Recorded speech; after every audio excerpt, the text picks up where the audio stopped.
100 years separates their reigns. Different eras, different societies, almost different worlds. Two women, Elizabeth and Victoria. Two queens who have steered their course through periods of extraordinary change. In the British monarchy's 1,000-year history, their like has rarely been seen. Their longevity is unrivaled. On the 9th of September, Queen Elizabeth II will become the longest reigning monarch in British history. She will break the record set by her great-great-grandmother, Queen Victoria, who was on the throne for 63 years and 7 months. Yet they became monarchs unexpectedly at a young age. Neither Queen Victoria nor Queen Elizabeth were born to be queen, and indeed, there was no great expectation that either of them would be.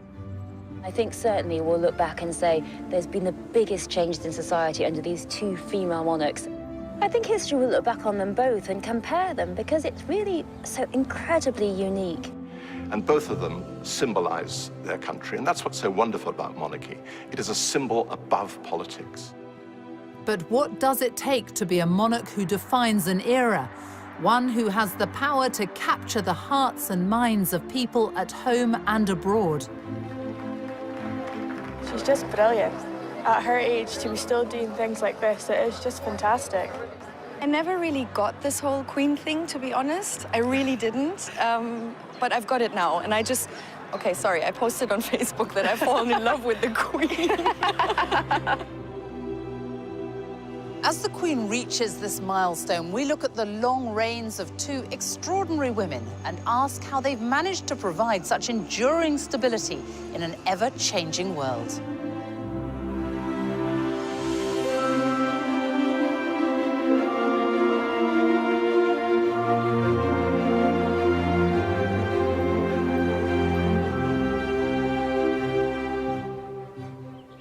It's March 2015 at Canterbury Cathedral. And here she is, Elizabeth II, the face of the modern monarchy. She's here to unveil statues of herself and her husband, Prince Philip. Immortalized in stone next to Queen Victoria and Prince Albert, in this, the year Elizabeth becomes the longest reigning monarch. Nobody expected that. On April the 21st, 1926, a child was born to the Duke and Duchess of York, Elizabeth and Prince Albert, who was the second son of King George V. Elizabeth Alexandra Mary came into this world a princess. Her popular uncle, the Prince of Wales, was next in line to the throne, followed by her father. So no one ever expected that one day Elizabeth would become queen. And she certainly wasn't born in a palace. In fact, she was born right here. On Bruton Street in Mayfair, now a restaurant. A plaque is the only reminder that before the bombings of World War II, Elizabeth's home stood on this site. And here they are, the family at their home in 1927, and Nanny and baby Elizabeth. The young princess was expected to lead a relatively quiet life away from the full glare of the monarchy, which is just what people thought at the birth of another royal infant. Victoria was born in a palace, Kensington Palace, on May the 24th, 1819. At birth, she was fifth in line to the throne. And even though her mother was fiercely ambitious, no one could have known that Victoria was destined to become queen. She too was raised quietly, away from court, under the care of her strong-willed German mother, Victoria Maria Louisa, the Duchess of Kent. Here she is, Victoria. Victoria herself. Victoria spent her childhood here in Kensington, and she said herself, "I had a very unhappy childhood." And she was also a long way from the throne. No one thought she'd ever come anywhere near it. Basically, when she was born, she was intended to be married into other royal families, a very minor royal, so no one thought anything much of it. By her own account, Victoria was brought up very simply here in a suite of rooms on the first floor of Kensington Palace. It was a privileged but isolated existence. What we do know is that she remembered later on this terrible, oppressive, melancholy childhood. We think it was a little bit more complex than that. In what way? Well, she was lonely, but she was also very imaginative. She had 132 dolls, and they're all very neatly and in a very organized way listed in her inventory, which she kept at the time. She must have had a sort of very, a dream world, the way she played with these dolls. I suppose she had a lack of friends. We wonder whether some of the costumes could possibly be made from fabrics that made Princess Victoria's dresses. That's not something we're able to prove, but it's a possibility.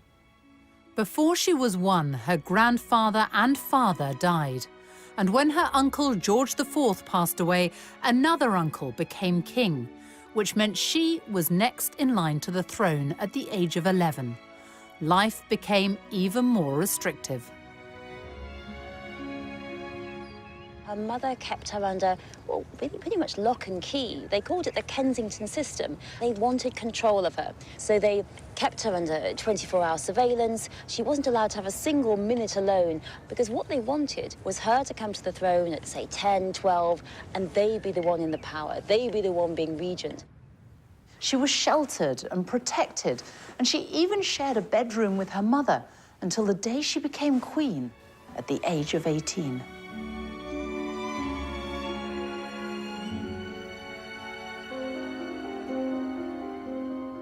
In stark contrast, Elizabeth's early life was happy and carefree. She had the constant companionship of her younger sister, Princess Margaret. Princess Margaret. We four. They had the common touch. They had ordinary Scottish nannies. Scottish nannies looking up. Boba MacDonald taught her how to iron the wrapping paper of her presents and put it away in a drawer so that she could reuse it. But she went on the bus, she went to the museums, and all the time, in those early years, she was just being prepared for the life of a young lady of the middle to upper classes. But all that changed suddenly in 1936. It was the year of the Three Kings. In January, King George V, Elizabeth's grandfather, died. Her uncle took the throne as King Edward VIII, but his reign lasted just 325 days. He abdicated in order to marry the twice-divorced American Wallis Simpson. By December that year, Elizabeth's father was king. Elizabeth moved here to Buckingham Palace with her family at the age of just 10. Her father was now king, and it must have been a huge change for the young princess, who until then had been raised in a more modest family home, albeit in Mayfair. It was 1937, exactly 100 years after Queen Victoria had arrived here at the age of 18. Victoria left Kensington Palace just weeks after becoming queen.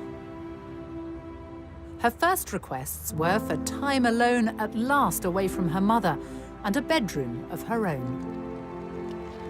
She got much more than that. Victoria became the first monarch to make Buckingham Palace her official residence. Over the years, she transformed the place, and visitors to this day are still met by the paintings of her nearest and dearest. How much did Queen Victoria change Buckingham Palace, and why?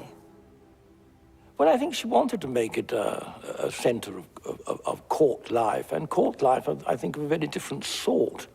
I mean, the thing about the monarchy in the middle of the Victorian period was that it became respectable for the first time. And really, this was a palace which was going to house a court which was the epitome of the kind of new morality of the family and of society. Elizabeth has transformed this palace in another way. In 1962, she opened the Queen's Gallery to give the paying public access to the royal art collection. In 1993, she opened the doors even wider. Tens of thousands now take the chance to wander through the staterooms, with ticket and gift shop sales going towards the upkeep of the artworks.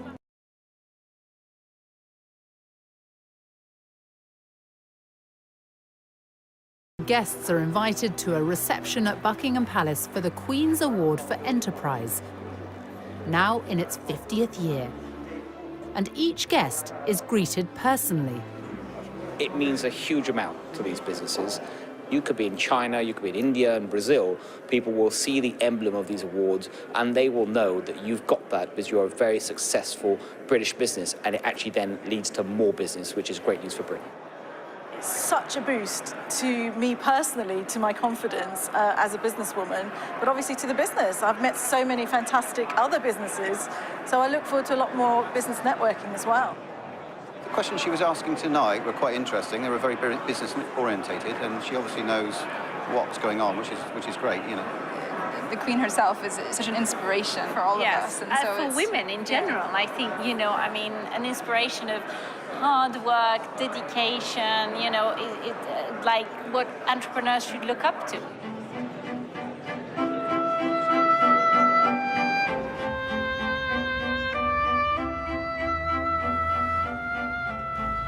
Buckingham Palace, it's such an iconic building. It's hard to imagine that it hasn't always looked like this.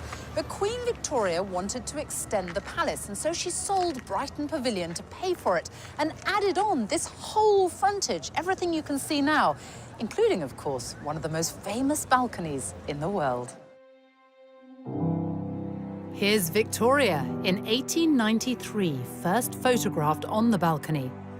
And Elizabeth, her great-great-granddaughter, making her debut as a baby. Across time, the balcony became a sort of rallying point for the nation. No more so than in May 1945, when war in... as Elizabeth stood proudly by him in her uniform.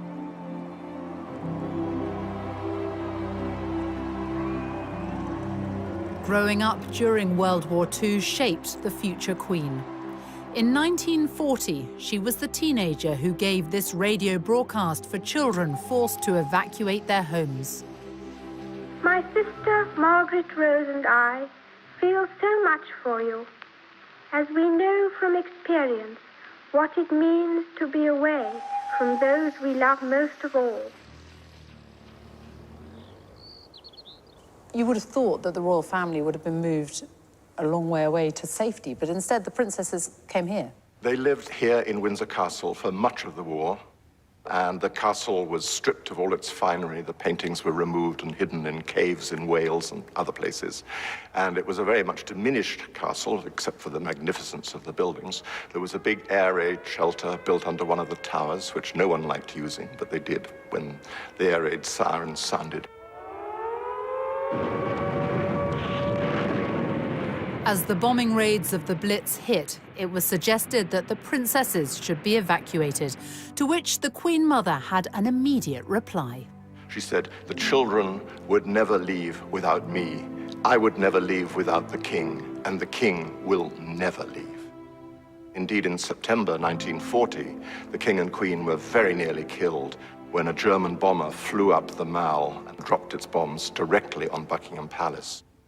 They concealed how nearly they came to death. They realized instantly that they had to be the focal point of the nation at war.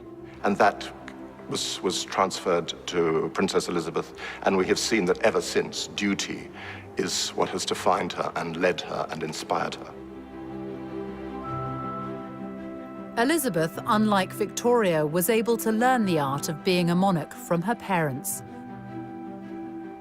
But both entered public life in the same way and in the same place, each showing their commitment to the armed forces.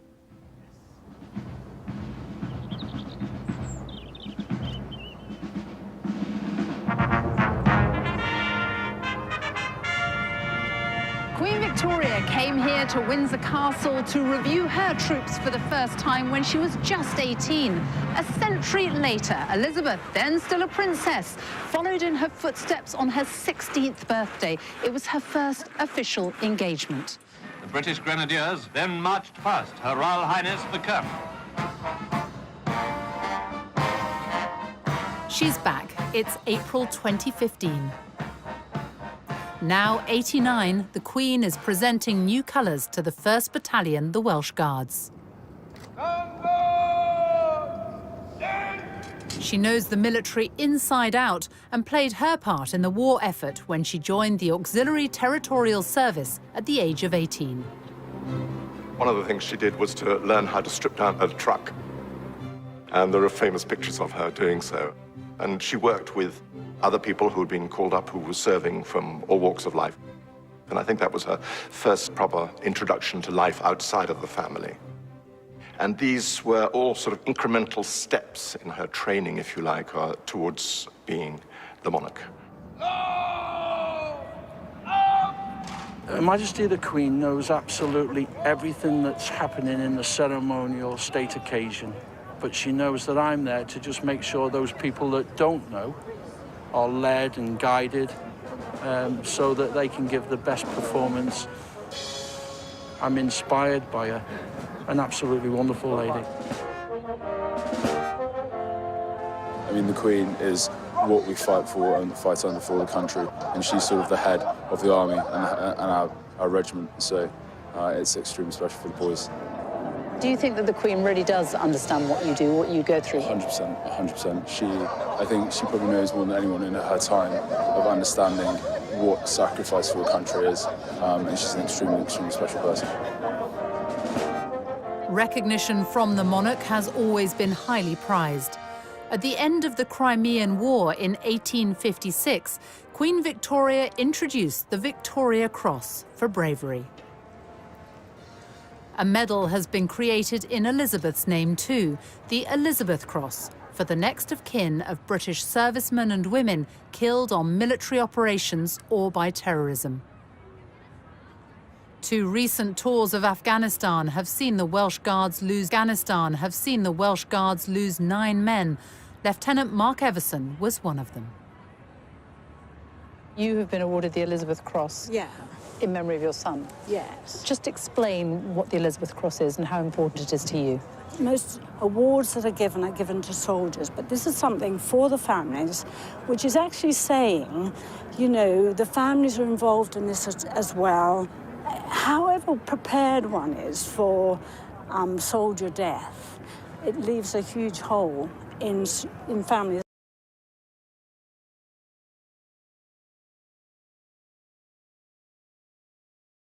This memory, this little cross signifies that, really. Elizabeth is the daughter, mother and wife of military men. By her side today, as he has been for every step of her reign, is Prince Philip, the Duke of Edinburgh.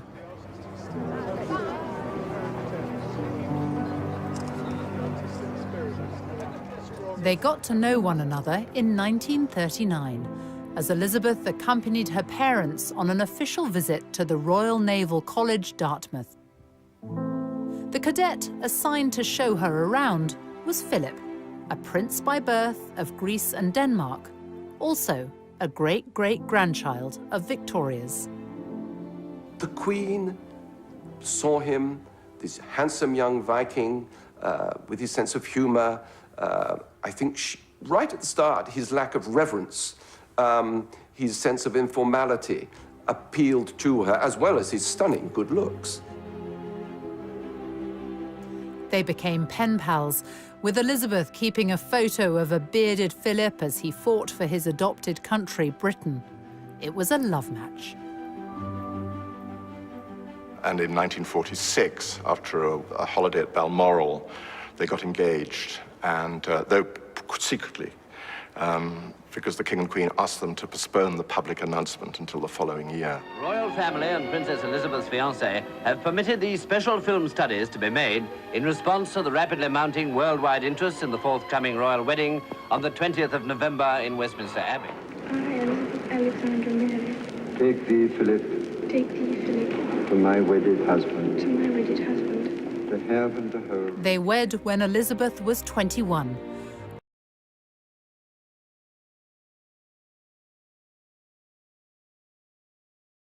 And that of any other British sovereign. It's a cornerstone of Elizabeth's reign. As she's said in several tributes to him, he is the rock on which her work as a monarch has been based. He has quite simply been my strength and stay all these years. And I and his whole family, and this and many other countries, owe him a debt greater than he would ever claim, or we shall ever know. Queen Victoria had her rock too. For Victoria and now Elizabeth, a vital thread through their lives has been the love and support of their husbands. Both married European princes, both met their husbands-to-be when they were very young and then got to know them slowly through letters. He also looked like a film star. I mean, there's something very romantic in the fact that both Prince Albert and Prince Philip were both sort of gorgeous to look at, you know, that builds up the whole fairy tale.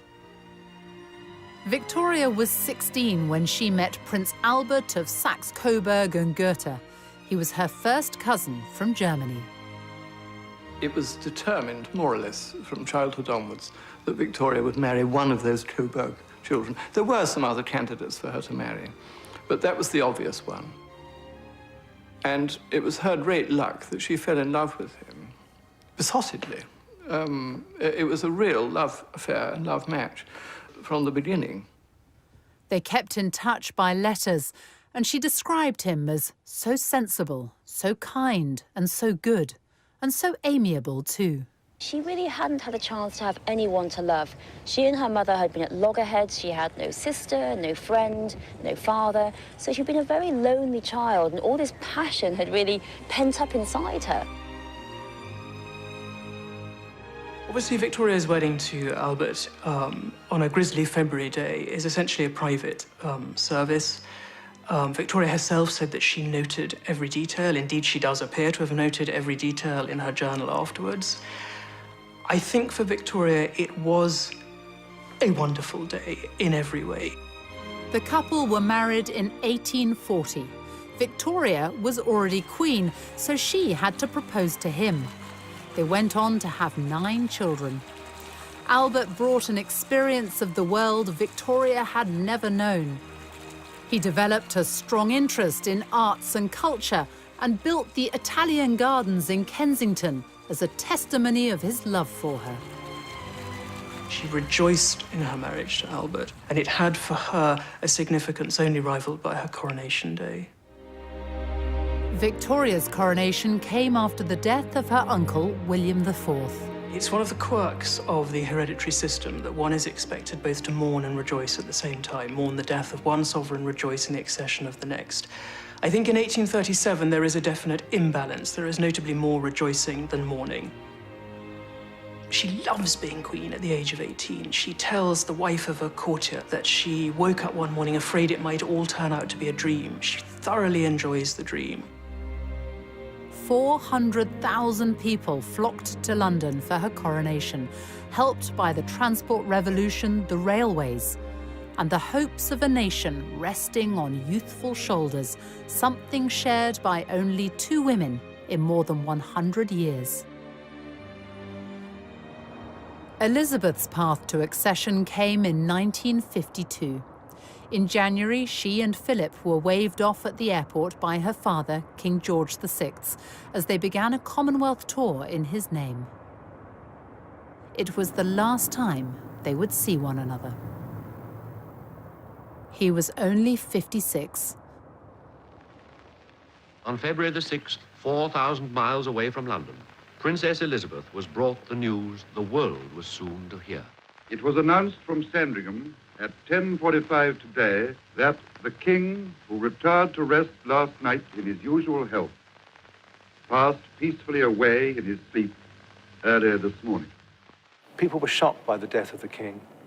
It wasn't anticipated, except in an inner circle who knew just how ill he was. Elizabeth returned to London in mourning, a young woman who now held the future of the monarchy in her hands. For 4 days, King George VI lay in state in Westminster. I remember walking past the catafalque of King George VI. My mother took me and my brother Rory, and I was only 3. And we queued for hours. You can't imagine that now, can you? Queuing for hours outside Westminster Hall. But she said, you will remember. You will remember this all your life, and this is something we owe him. The nation mourned for the man who had saved the British monarchy. He passed on the essential value of duty to his daughter, something his great-grandmother, Victoria, understood well herself. In 1838, Queen Victoria, at the age of 19, came here to Westminster Abbey for her coronation. Just over a century later, her great-great-granddaughter Elizabeth followed in her footsteps and was crowned right here in the very same place. More than 8,000 people packed the Abbey that day, and millions were watching on the television around the world. Elizabeth was 27 years old and the mother of 2 young children.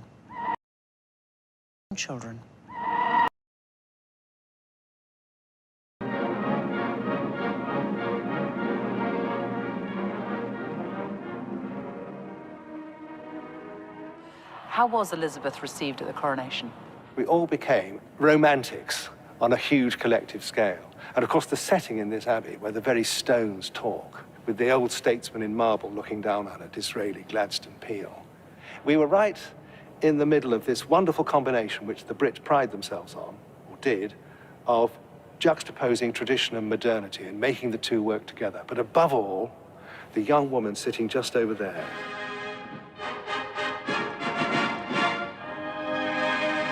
Seared across the Velcro of memory, and it's a very dazzling searing because post-war London was very drab. We'd lost 1/3 of our wealth in the war. There was still rationing. Very few people had any new clothes. And yet suddenly, in amidst this heroic drabness, there was the starburst of the coronation of the new, beautiful young queen.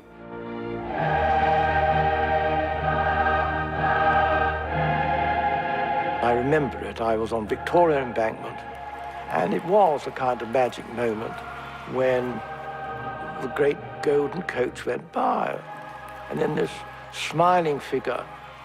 It was one of the moments of the reawakening of the country after a long and tense and deprived period.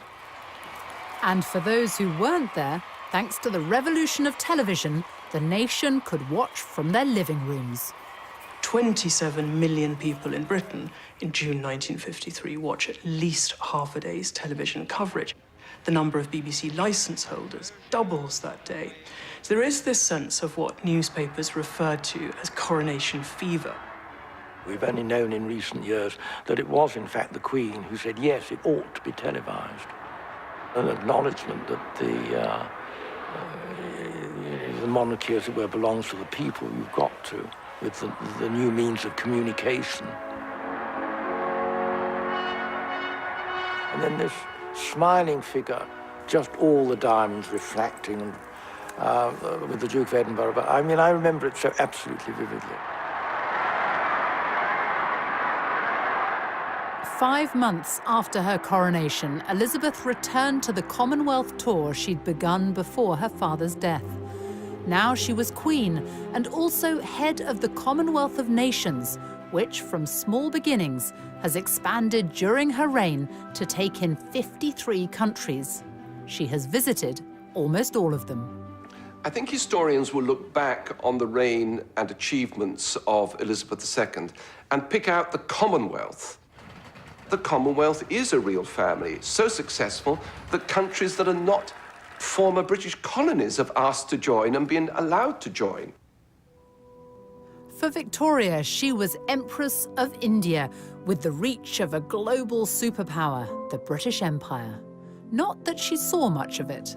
Britain did rule half the world and it stretched everywhere from Canada to Australia and included great tracts of Asia and Africa. And it's true that Queen Victoria didn't visit any of these places. She was very much in touch and thinking about them a lot. She became besotted with India and Indian culture in her later years. She taught herself Hindustani, and she could speak a little bit of Urdu. She would have loved to go to India, but they didn't let her. So in her mind and her spirit, she traveled, completely unlike Queen Elizabeth, who actually travels. Queen Elizabeth II has crisscrossed the globe for more than 60 years. Here and abroad, she has shaken the hands of history. It's June 2015, and once again, the red carpet is laid out on foreign soil. This is Berlin's take. This is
but that will not faze the most well-travelled monarch in history.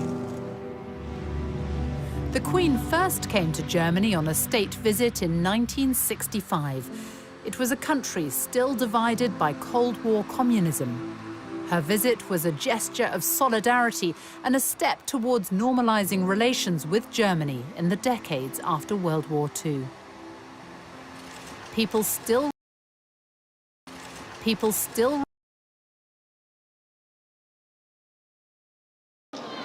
For my husband and me, it is a deeply moving experience to be with you here in this courageous and famous city.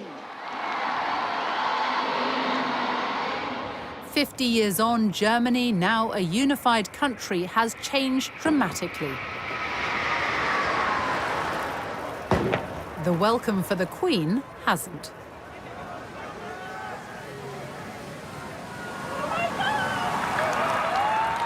Wherever the Queen goes, she brings with her a sense of occasion, and there's been real excitement here in Germany in the run-up to this visit. She's on every front page today, and the papers are full of what to do, what to wear if you meet her. And German television has been running British-themed programmes. And that's the thing about the Queen. Wherever she goes, she brings with her an indefinable something that no one else can.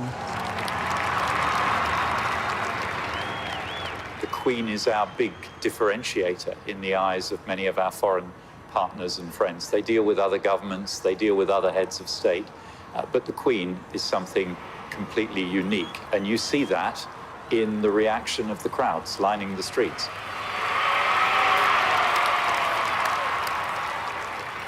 Two of the most powerful women in the world, one a monarch, the other the German Chancellor, who has been dubbed the Queen of Europe, and the German Chancellor, who has been dubbed the Queen of Europe.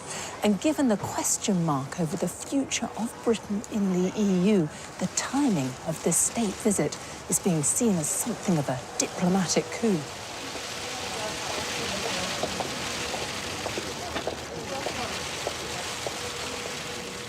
I think for many people, for many different reasons, this is a very important visit, a very important moment, and it brings Britain and Germany closer together at a time which is, for us, actually very important for there to be good and close relationships. As a constitutional monarch, the Queen must remain politically neutral. Hers is more of a personal power. Arriving at the state banquet, she is wearing Queen Victoria's rubies as she delivers words echoing a lifetime of experience. We know that division in Europe is dangerous and that we must guard against it in the West as well as in the east of our continent. That remains a common endeavour. Flying the flag for the United Kingdom at the British ambassador's residence in Berlin. Every year, a garden party is held to honour the Queen, but this is the first time she and the Duke of Edinburgh have actually been able to attend. The interest in Germany in the Queen is already big. People have been thinking about the institution of the monarchy and about the overall relationship between Germany and the United Kingdom. In diplomatic speak, we'd call it soft power. It's what the Queen stands for. It's the values that she embodies, and that has deep impact.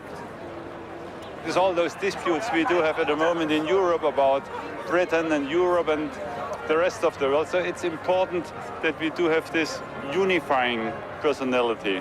She's there and she stands for something and a value that is not changing. And so it's like an authority. You know, all the emotions here at this garden party that show that there's a very strong belief in Germany that please stay in the EU, we need you. Very smiley and talkative, actually. Yeah, and I never really got this whole Queen thing, to be honest. I really didn't. But I've got it now, and I just... Okay, sorry, I posted on Facebook that I've fallen in love with the Queen.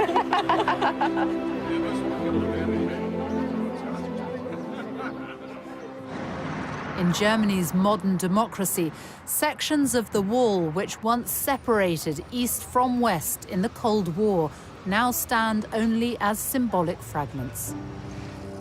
And this is a country which remembers its deeper past, those who were killed in one of the most dreadful persecutions in history.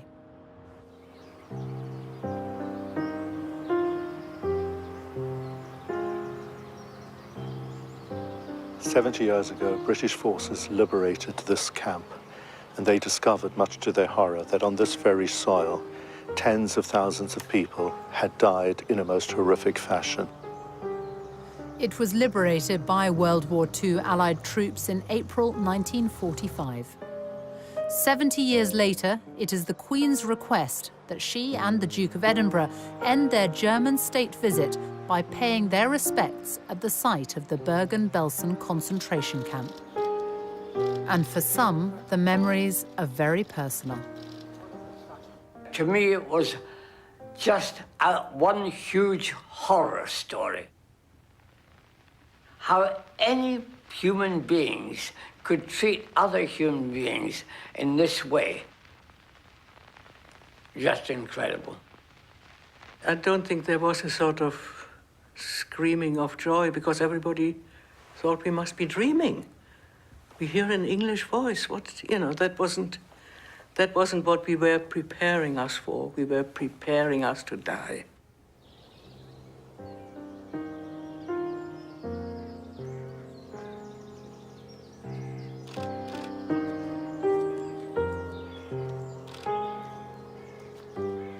her visit shows that she takes human suffering seriously.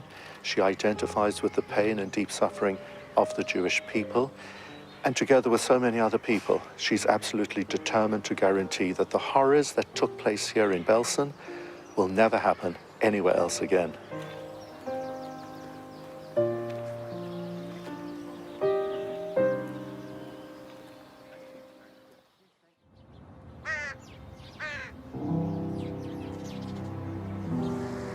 In Britain, religion and the monarchy are forever intertwined. Since King Henry VIII famously separated the English Church from Rome, every monarch has become defender of the faith and head of the Church of England. Victoria. She was devout, outspoken on church matters. She even wrote about her views on sermons in her diaries. I think that sincerity of faith is something that Queen Victoria shares with Elizabeth II. I feel absolutely sure that both women, in what is unquestionably a very lonely position, have felt upheld at moments, many moments possibly in their reign, by a very strong Christian faith. Many have found the practice of quiet personal reflection surprisingly rewarding, even discovering greater spiritual depth to their lives. In her Christmas broadcasts, she talks often about how the teachings of Christ are what inform and inspire her.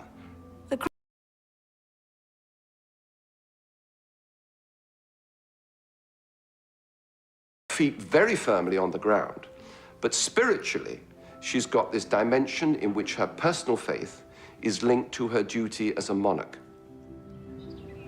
And each monarch also has formal duties in relation to the government of the day.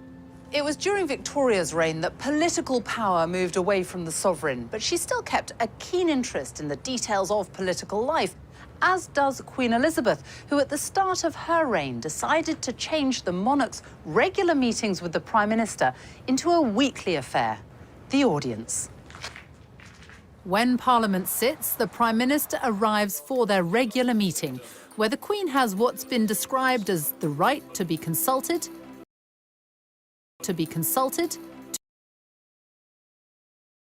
the course of 12 British Prime Ministers.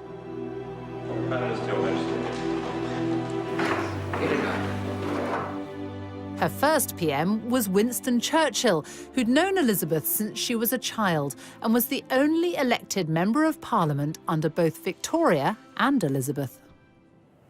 Well, Churchill was in love with her. There's no other way of putting it. A member of his private office said that he was dotty about her and felt very protective of her and wanted to ease her into the duties of monarchy.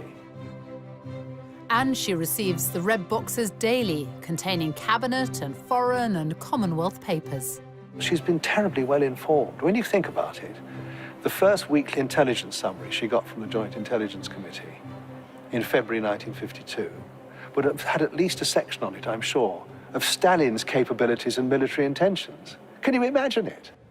The long reigns of Elizabeth and Victoria mean they have had to steer their way through periods of extraordinary change.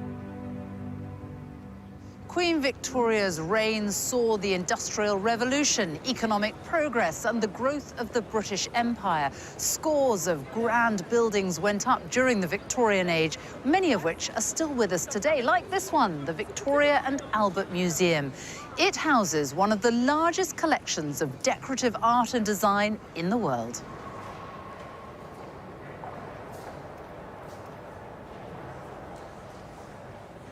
So, what is Victoria and Albert's legacy in terms of art and culture? It's fundamental.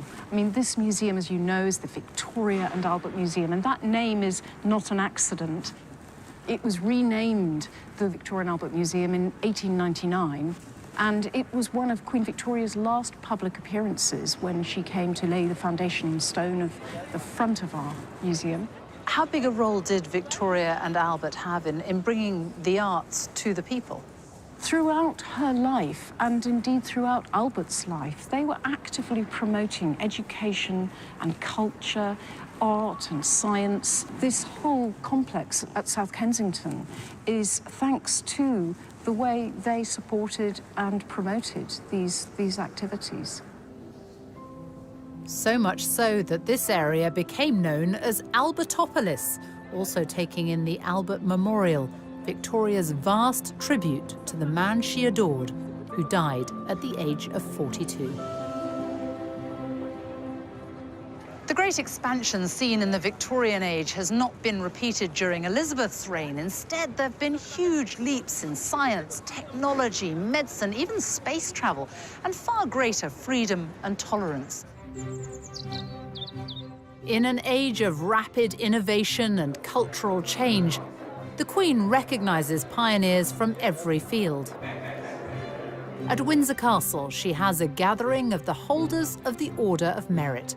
It's a celebration of the elite from music, art, medicine, astronomy, architecture, theatre.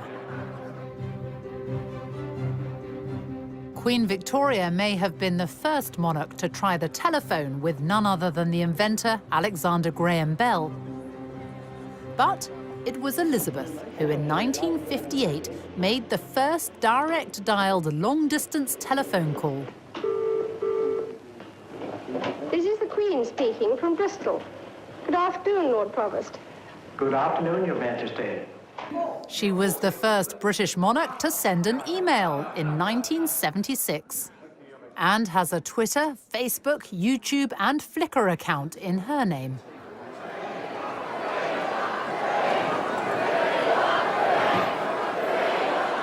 In the monarchy's 1,000-year history, only 2 British sovereigns have marked their silver, golden, and diamond jubilees. Victoria and Elizabeth. To mark her 60 years on the throne, Elizabeth chose to be photographed in front of the Queen Victoria Memorial with the diamonds worn by Victoria more than a century earlier. And if a Jubilee celebration is a test of popularity, it's one the Queen easily passed. Hundreds of thousands turned out to celebrate. Her speech that year seemed to recognise her unique place in the world. I have been privileged to witness some of that history, and with the support of my family, rededicate myself to the service of our great country and its people, now and in the years to come. Hip hip! Hip hip! Hip hip!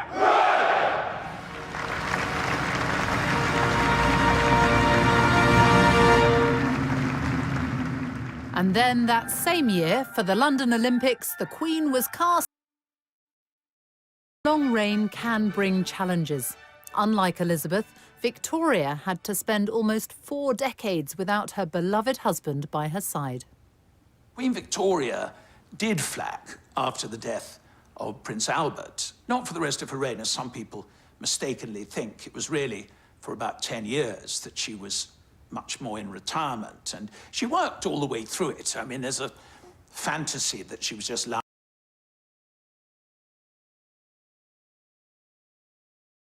years. The politicians constantly feared, because she was so reclusive and shy and didn't like waving from balconies and didn't wear crowns, that somehow or another she was out of touch. And in a very mysterious way, she wasn't. In June 1897, Queen Victoria was persuaded to make an effort for her Diamond Jubilee. She was captured in this rare footage, and she had an empire to call upon. London had never seen anything like it. The Bengal Lancers, people from all over the world, African warriors, parading through the streets with all their wonderful costumes and uniform. It was partly a demonstration of this extraordinary political stability, that this institution, which had been so fragile in 1837, was now going stronger than ever in 1897, thanks to this very eccentric clever but strange woman sitting in an open carriage riding through the streets of London in a black bonnet. The whole place was alive with excitement. Both Victoria and then Elizabeth came here to St Paul's Cathedral to mark their Diamond Jubilees. For Victoria, who by then was 78, it was a rare public appearance. She was still mourning Albert decades after his death. And she was frail, too frail to climb these stairs and go inside. So instead, when her carriage drew up here in front of jubilant crowds, she remained in it, and the whole service came out to her.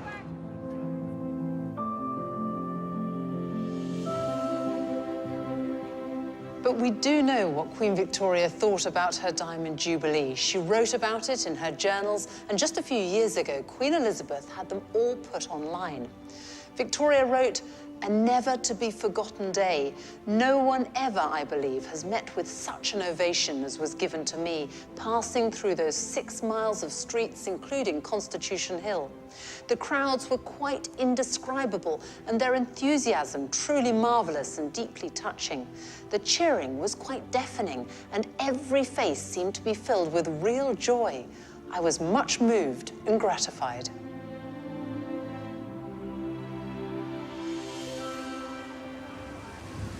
As well as being visible, the monarch must connect with every part of the United Kingdom. Today, the Queen, a direct descendant of Mary Stuart, Queen of Scots, arrives in Edinburgh for Holyrood Week. It starts with the ancient ceremony of the Keys, unchanged since Victoria's time. Well, it's a very significant process because it's the presentation of the city's keys to the monarch. But also, you know, for people of the city, it's a meaningful event because it's about the Queen's authority in the city. It's also about a welcome for garden party guests in the spectacular grounds of the palace. Royal garden parties were introduced by Victoria at Buckingham Palace in the 1860s and brought here to Scotland by Elizabeth's grandfather, George V. This is the Queen attending as a child. 8,000 people have been invited to this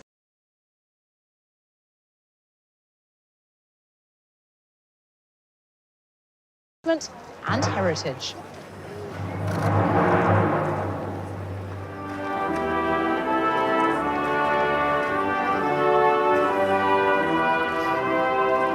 She's just brilliant. At her age, to be still doing things like this, it is just fantastic. I think today has been a very good example of exactly what we as a country do well, and I think she's at the very heart of that. And the fact she visits our islands, you know, she embraces all the parts of Scotland that we love. Her and the Duke have done a marvellous job over the years, and I hope they'll have many more. What over the 6 decades of her reign has been done is the knitting together, I think, of an extraordinarily ever richer tapestry of Scottish life. My lot are part of the older threads, but every year through this great gathering, new, fresh threads are added.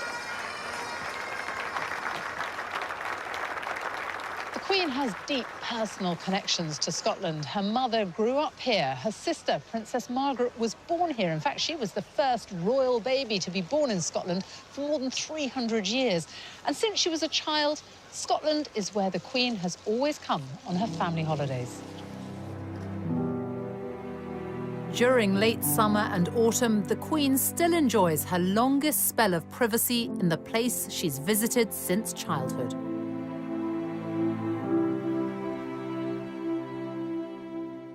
It's a tradition started by Victoria, who in her 20s was only the second reigning British monarch to venture north of the border since the days of Charles I. Queen Victoria and Prince Albert fell in love with Scotland. Prince Albert saw Germany in it. He was reminded of Germany, the sort of forests of firs and all that kind of thing. Queen Victoria was privy to a kind of ordinary life up there that was more difficult in Windsor or in London. Victoria did deer stalking and watercolours and long walks in the heather and getting rained upon and all that. I think there's something about its sort of vastness when you get up into the Highlands, and that sense of being far away in this kind of mountain kingdom. Victoria and Albert bought land here, which they developed, building the magnificent Balmoral Castle. Balmoral was very carefully chosen up on a bluff with the forest quite far back and the water very much below and so on. And it became their own place. You know, it wasn't a house of the British monarchy. It was the house of Victoria and Albert. And that meant a great deal to her. The home lovingly designed by Albert for Victoria now belongs to Elizabeth. A private residence, but no longer just a royal idyll. For 18 weeks of the year, it's open to the paying public. As she grew older, Victoria spent much of her life at Balmoral. She was here on Wednesday, the 23rd of September, 1896, the day she overtook her grandfather, King George III's record. She wrote, "Today is the day on which I have reigned longer by a day than any English sovereign." Just days after Victoria had become the longest reigning monarch, she was pictured right here beneath the terrace at Balmoral. It was a very special moment, and that's because it was the first time that Victoria had ever been captured on film.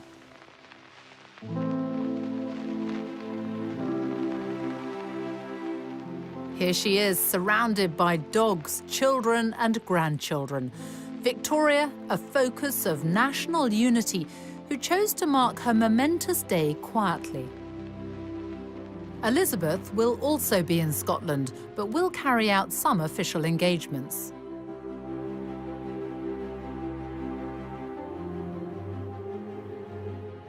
This is where Queen Victoria was on the day that she became the longest reigning monarch in British history. And this is also where her great-great-granddaughter, Queen Elizabeth, will be when she passes that record on the evening of Wednesday, September the 9th. She will have been on the throne for 23,226 days. There'll be no fuss, no grand celebration. It's business as usual, we're told. But all the same, it is a remarkable achievement and something none of us will ever again see in our lifetime.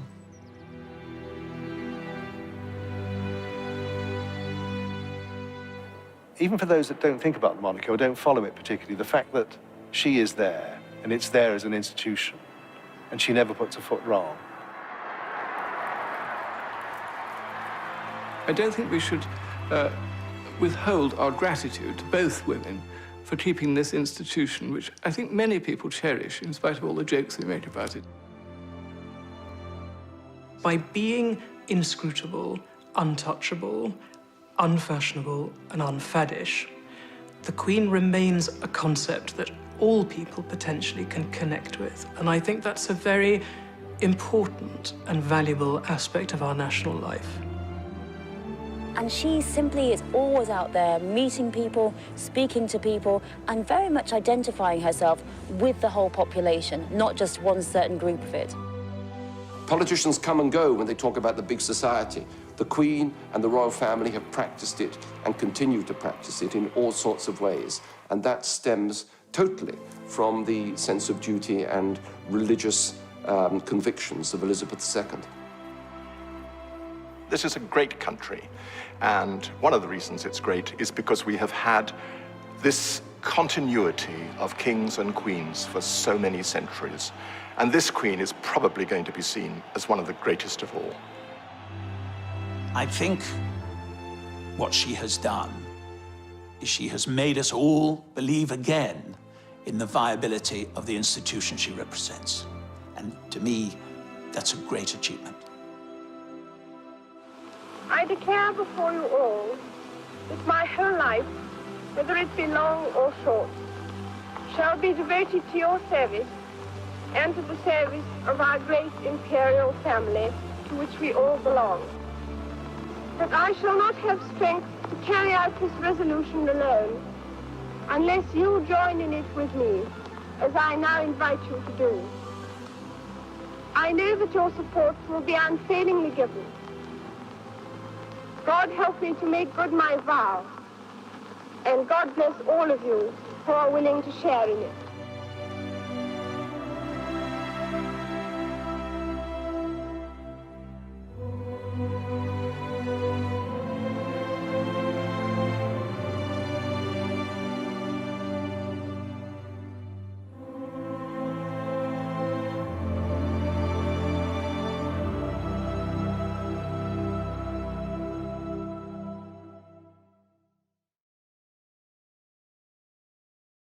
Duke and Duchess of York, Elizabeth and Prince Albert, who was the second son of King George V. Elizabeth Alexandra Mary came into this world a princess. Her popular uncle, the Prince of Wales, was next in line to the throne, followed by her father. So no one ever expected that one day Elizabeth would become queen. And she certainly wasn't born in a palace. In fact, she was born right here. On Bruton Street in Mayfair, now a restaurant. A plaque is the only reminder that before the bombings of World War II, Elizabeth's home stood on this site. And here they are, the family at their home in 1927, and Nanny and baby Elizabeth. The young princess was expected to lead a relatively quiet life away from the full glare of the monarchy, which is just what people thought